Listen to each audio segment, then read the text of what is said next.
Come il più esperto dei giallisti, il sindaco di Favara, Rosario Manganella, convoca con 2 giorni di anticipo una conferenza stampa sulla quale non dice niente, nemmeno l'oggetto, soltanto importanti comunicazioni da parte del sindaco. E l'inizio della conferenza stampa non è da meno, quando Manganella dice: "È questa la mia ultima conferenza", non dicendo naturalmente se si trattava della conferenza finale di un anno o di una conferenza finale della sua carriera politica. Tante sono state le argomentazioni trattate durante il suo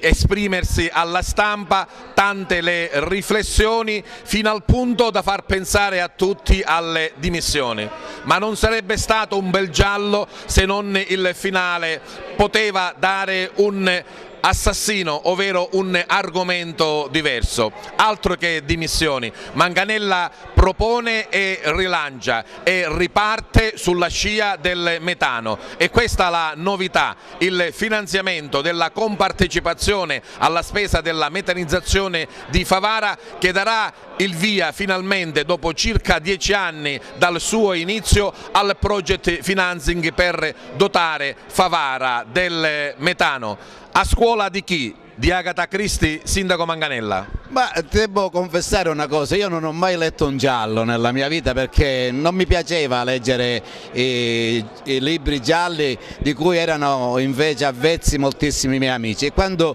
li vedevo leggere dico: ma che fanno? Invece mi sono ritrovato non a raccontare un giallo, una vicenda è stata poi colorata grazie anche ai tuoi interventi, diciamo, in questa direzione. Ho voluto sempre soprattutto cogliere l'occasione per richiamare l'attenzione della città di Favara e dei cittadini, della stampa in questo caso, su un argomento importante che riguarda non solo il presente ma anche il futuro della nostra città, che è appunto la metanizzazione di questa nostra comunità. Una cosa che aspettiamo da oltre un trentennio e che adesso finalmente è realizzabile,